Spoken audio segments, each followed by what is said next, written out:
अस्सलाम वालेकुम। आज हम डाइट प्लानिंग का सबसे इम्पोर्टेंट और प्रैक्टिकल स्टेप सीखने वाले हैं।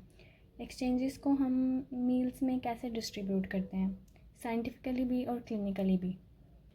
अगर आप ये समझ गए तो आप किसी भी पेशेंट का कंप्लीट डाइट प्लान बना सकते हैं। सबसे पहले एक मिसकंसेप्शन क्लियर करनी है कि एक्सचेंजेस जो है वो सिर्फ मैथ नहीं होता, ठीक है। ये क्लिनिकल जजमेंट होती है प्लस कैलकुलेशन होती है, जिसके कम्बिनेशन के बाद हम एक्सचेंजेस बनाते हैं। इस प्रोसेस में 2 स्टेप्स होते हैं। पहला बेसिक्स का, इसमें हमारे पास जो वैल्यूज़ हैं वो प्रोवाइडेड होती हैं, स्टैंडर्ड होती हैं, तो हम इसमें कैलकुलेशंस नहीं करते। दूसरे स्टेप में हमें जो एक्सचेंजेस हैं उनको कैलकुलेट करके फिल करना पड़ता है। अब जो पहला स्टेप है जिसमें हमने बेसिक्स को सेट करना है, ये डाइट की फाउंडेशन होती है। सबसे पहले हमारे पास 3 फूड ग्रुप्स हैं जिनकी हमारे पास स्टैंडर्ड वैल्यूज़ दी गई हैं, स्टैंडर्ड एक्सचेंजेस दी गई हैं। उनमें सबसे पहले हमारे पास आता है मिल्क, वेजिटेबल, फ्रूट्स, ठीक है। हमें बताया गया है कि मिल्क की हमने 2 to 3 सर्विंग्स देनी है, वेजिटेबल की 3 to 5 देनी है, फ्रूट्स की 2 to 4 देनी है। इनको हम कहते हैं फाउंडेशन ऑफ डाइट। हमने इनकी वैल्यूज़ कैसे जज करनी है कि हमने पेशेंट को 2 देना है, 3 देना है, 2 देना है, या हमने 3 देना है, 5 देना है, 4 देना है, या हमने इनके दरमियान में देना है, ठीक है। वो हमें कैसे पता चलता है? ये हमें पता चलता है कैलोरीज और पेशेंट की कंडीशन देख के, ठीक है। जैसे कि अगर हमने किसी को लो कैलोरी डाइट प्लान देना है, एग्जांपल 1200 किलो कैलोरीज का डाइट प्लान देना है, तो हम उसको लोअर वैल्यूज़ देंगे, ठीक है। अगर हमने 1700 का देना है, मॉडरेट कैलोरीज देनी है, तो हम उसको इनकी मिड वाली वैल्यूज़ देंगे, ठीक है। और अगर हमने किसी को हाई कैलोरीज देना है, 2000 प्लस देना है, तो हम उसको इसकी हायर वैल्यूज़ देंगे। क्लिनिकल एडजस्टमेंट के हिसाब से देख लें तो अगर हमारे पास कोई डायबिटीज़ वाला पेशेंट आ जाता है तो हमने उसको फ्रूट्स जो हैं वो 2 देने हैं, 2 से ज़्यादा नहीं देने, और हमने उसको वेजिटेबल्स ज़्यादा देने हैं, ठीक है। प्रेगनेंसी हो तो हमने उसमें मिल्क की सर्विंग जो है वो 3 देनी है। उसके बाद अगर हमारे पास कोई लैक्टोज इंटॉलरेंस वाला पेशेंट आ गया है तो हमने उसको मिल्क जो है वो 0 देना है, हमने उसको देना ही नहीं, ठीक है। उसके बाद वेट लूज़ वाला अगर कोई पेशेंट आ गया तो हमने उसको वेजिटेबल्स हाई देने हैं। इस तरह हम क्लिनिकल जजमेंट करते हैं कि हमने इस पेशेंट को कितनी कैलोरीज देनी है, हायर वैल्यूज़ देनी है, मिड वैल्यूज़ देनी है, या लोअर वैल्यूज़ देनी है। जैसे कि अगर आप मेरी पिछली वीडियोस देखें तो हमने AMDR कैलकुलेट किया हुआ है, हमने उसकी कैलोरीज कैलकुलेट की हुई हैं, हमने उसके कार्ब्स, प्रोटीन्स, मैक्रोज कैलकुलेट किए हुए हैं, जिसमें हमारे पास जो कार्ब्स है वो 213 ग्राम है, प्रोटीन हमने उसको 85 ग्राम देनी है, और फैट हमने उसको 57 ग्राम देनी है। ये मैंने कैसे कैलकुलेट किया है, ये जो कार्ब्स हैं, फैट्स है, प्रोटीन है, ये मैंने अपनी पिछली वीडियोस में सारा कुछ बताया हुआ है। अगर आपको यहाँ पे कुछ समझ नहीं आती कि मैंने कार्ब्स, प्रोटीन्स या फ़ैट किस तरह कैलकुलेट किए हैं, तो आप मेरी प्रीवियस वीडियोस देख सकते हैं। आपको एक एक चीज़ समझ आ जाएगी कि AMDR क्या होता है, मैक्रोज कैसे कैलकुलेट करते हैं। तो मैंने ईच एंड एवरीथिंग अपनी पिछली सारी वीडियोस में बताई हुई है। तो जैसे मैंने आपको सबसे पहले बताया है कि एक्सचेंज लिस्ट में हम सबसे पहले फ़र्स्ट सेट को फिल करते हैं। तो हमारे पास फ़र्स्ट सेट कौन सा है? फ्रूट्स हैं, मिल्क है और वेजिटेबल है, ठीक है। और हमने फ्रूट्स की देनी होती है 2 to 4 सर्विंग्स। तो मैं इस पेशेंट को दूंगी टोटल 4, ठीक है। उसके बाद हमारे पास मिल्क है, तो मैं इस पेशेंट को मिल्क की हमने टोटल देनी होती है 2 to 3, तो मैं इस पेशेंट को दूंगी 2। उसके बाद वेजिटेबल्स की हमने टोटल देनी होती है 3 to 5, तो मैं इस पेशेंट को दूंगी 5। अब हमारे पास क्या बचा? स्टार्च बचे, मीट बचा और फैट बचा। ये हमारे पास सेकंड सेट में आते हैं, सेकंड स्टेप में आते हैं, जिसकी एक्सचेंजेस को हमने कैलकुलेट करना होता है। तो पहले हम फ्रूट्स, मिल्क और वेजिटेबल्स का देख लेते हैं कि हमारे पास टोटल कार्ब्स कितने दे रहे हैं, प्रोटीन कितने दे रहे हैं और फैट कितने दे रहे हैं। तो इस हिसाब से फ्रूट जो हैं वो हमें 15 ग्राम एक सर्विंग देता है, तो हमने यहाँ पे उसको 4 दिए हैं, तो ये हमें टोटल कार्ब्स जो देगा वो 60 ग्राम देगा, ठीक है। और जो फ्रूट्स हैं वो हमें प्रोटीन और फैट नहीं देते, और हमें जो टोटल कैलोरीज देते हैं वो है 240, ठीक है। उसके बाद मिल्क की बात करें तो मिल्क हमें टोटल कार्ब्स देते हैं, एक सर्विंग हमें 12 ग्राम कार्ब्स देती है। तो मैंने यहाँ 2 लिखी हैं, तो इस तरह हमारे पास जो कार्ब्स आएंगी वो 24 ग्राम आएंगी। मिल्क हमें प्रोटीन 8 ग्राम देता है, तो हमने यहाँ पे 2 ली हैं, 2 मिल्क दिए हैं, तो हमें यहाँ पे टोटल हो जाएंगी 16 प्रोटीन, ठीक है। और फ़ैट हमें जो मिल्क देता है वो 1 सर्विंग 5 ग्राम देती है, तो हमने अब उसको 2 मिल्क दिए हैं, तो हमारे पास यहाँ पे आ जाएगा 10। उसके बाद अगर हम किलो कैलोरीज देखें हमें मिल्क कितने देता है, तो हमें एक मिल्क 120 किलो कैलोरीज देता है, तो हमारे पास 2 कितने हो गए 240। वेजिटेबल की बात करें तो एक वेजिटेबल हमें 5 ग्राम कार्ब्स देता है, तो इस तरह हमारे पास टोटल कार्ब्स आएंगी 25। वेजिटेबल हमें 2 ग्राम प्रोटीन देते हैं, तो इस तरह हमारे पास टोटल आएगी 10 ग्राम प्रोटीन। और वेजिटेबल्स हमें फ़ैट नहीं देते। और उसके बाद हमें टोटल कैलोरीज देते हैं वेजिटेबल, एक वेजिटेबल हमें 25 कैलोरीज देता है, तो 5 हमें कितनी देंगे 125। सेकेंड स्टेप में हम सबसे पहले स्टार्च की एक्सचेंजेस कैलकुलेट करेंगे। इसके लिए हम देखेंगे कि हमारे पास टोटल कार्बोहाइड्रेट कितने आ गए हैं। टोटल कार्बोहाइड्रेट को प्लस करने के आए हैं हमारे पास 109।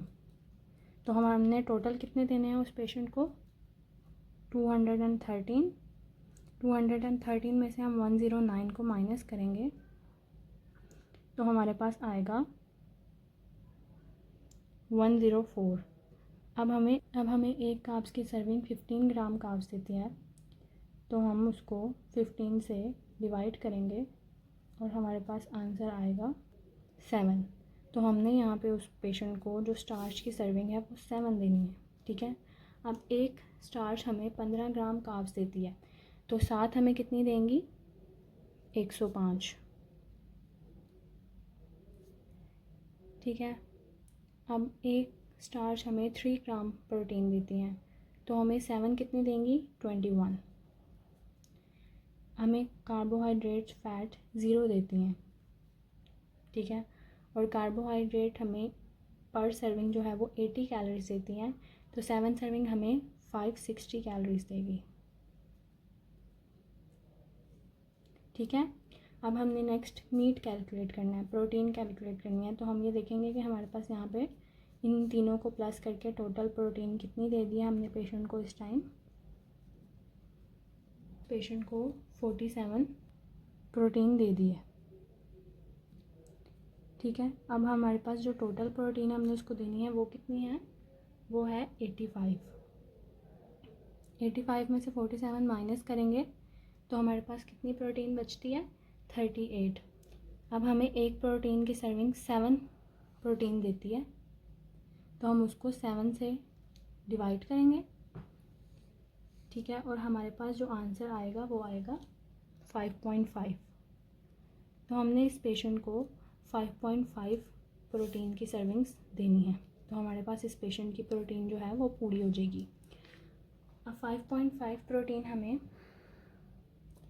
कोई कार्ब्स नहीं देती, प्रोटीन हमें 7 देती है, तो हमें 5.5 कितनी देंगी 38.5,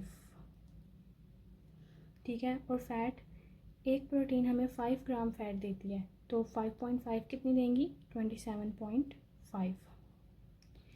एक प्रोटीन हमें 75 किलो कैलोरीज देती है, तो 5.5 प्रोटीन हमें कितनी देंगी 412.5।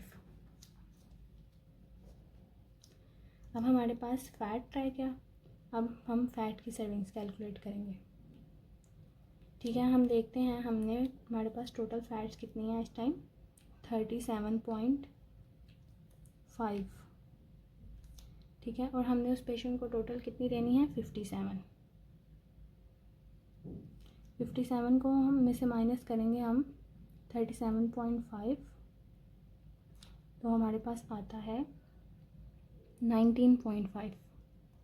अब एक फ़ैट हमें 5 ग्राम फ़ैट देती है, तो 19.5 को हम 5 से डिवाइड करेंगे और हमारे पास जो आंसर आएगा वो आएगा 3.9, जिसको हम राउंड अबाउट करके 4 कर लेते हैं और हम इस पेशेंट को फ़ैट 4 सर्विंग्स देंगे, ठीक है। अब जो फ़ैट है वो हमें कार्ब्स और प्रोटीन्स नहीं देता, सिर्फ फ़ैट देता है, तो हमें एक फ़ैट जो है वो 5 ग्राम फ़ैट देता है, ठीक है। तो हमें 4 सर्विंग्स कितने फ़ैट देंगी 20 ग्राम,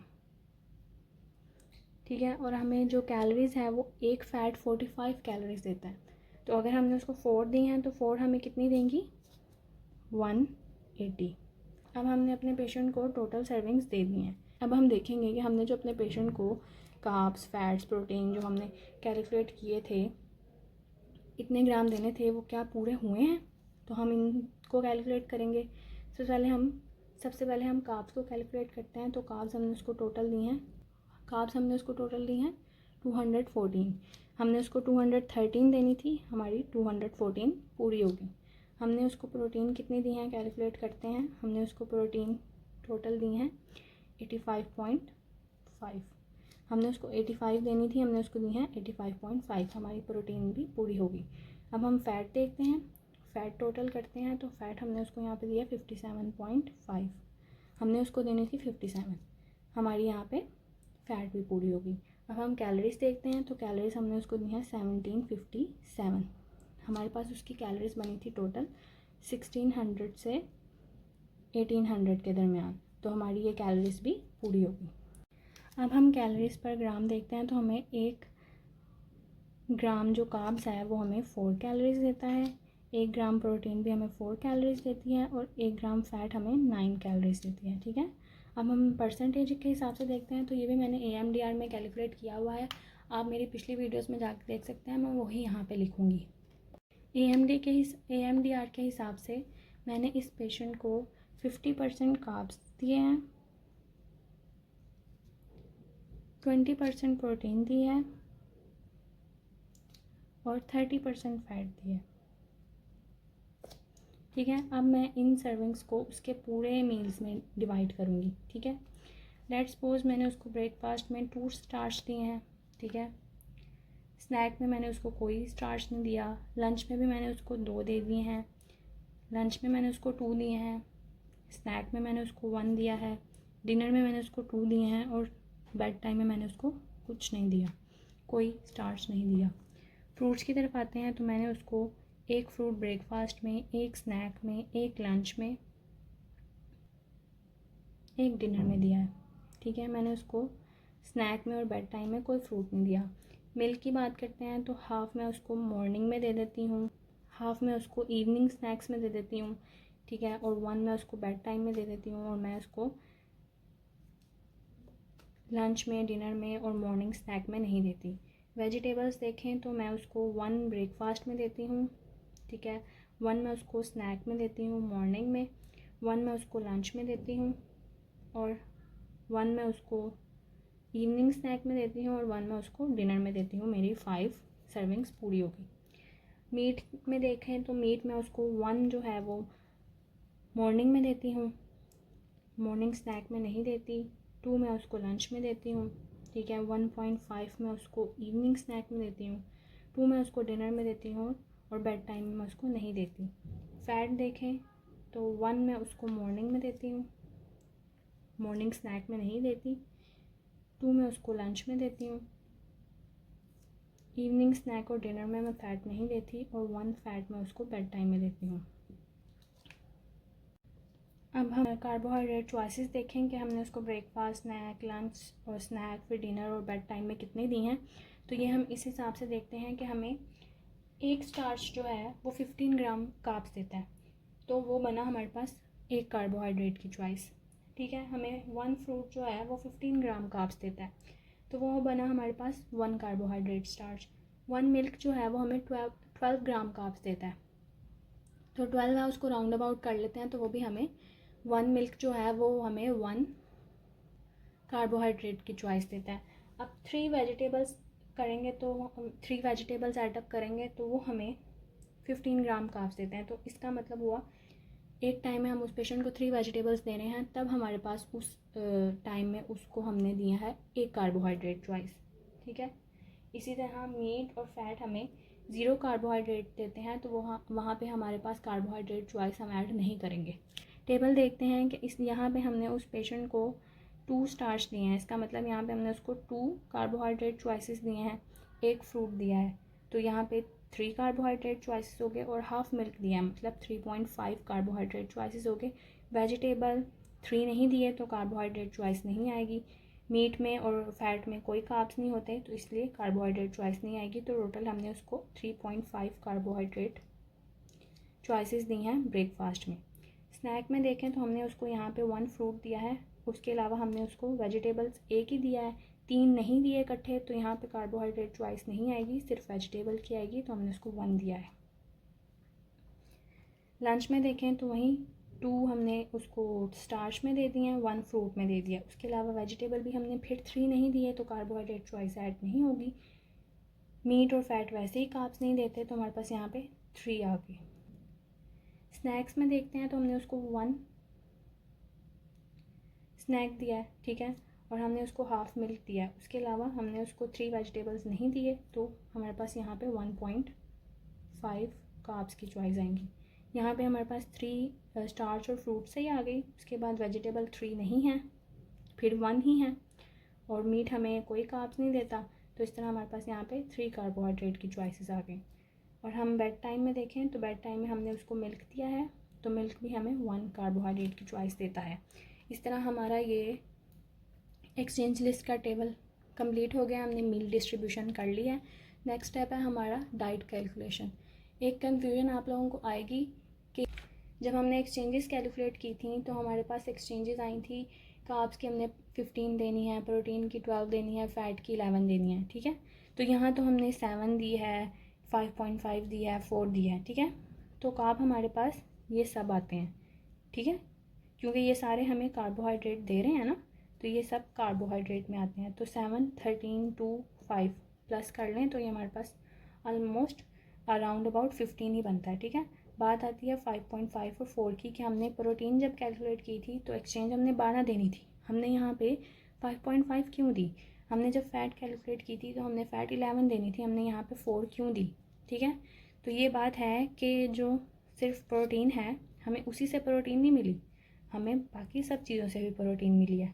तो सिर्फ प्रोटीन देने से प्रोटीन की एक्सचेंजेस कैलकुलेट नहीं होती। तो प्रोटीन सिर्फ मीट से नहीं आता, बाकी सब ग्रुप्स भी मिलते हैं, और फैट सिर्फ ऑयल से नहीं आता, बाकी सब ग्रुप्स भी मिलते हैं, ठीक है। क्योंकि हमने जब इनके ग्राम्स टोटल किए हैं तो हमारे पास एग्जैक्ट वही ग्राम्स आए हैं जो हमने अपनी पिछली कैलकुलेशन में मैक्रोस निकाले थे। हमने जो मैक्रो न्यूट्रिएंट्स कैलकुलेट किए थे हमारे पास एग्जैक्ट वही कार्ब्स आए हैं, इसलिए हमारा ये टेबल, हमारी एक्सचेंजेस, सब कुछ एग्जैक्ट वही है जो हमने अपनी पिछली कैलकुलेशंस की हैं। एट द एंड मैं आपको कुछ टिप्स दूंगी, वो ये हैं कि आपने जब कार्बोहाइड्रेट देनी है तो आपने उसको पूरे दिन में स्प्रेड करना है।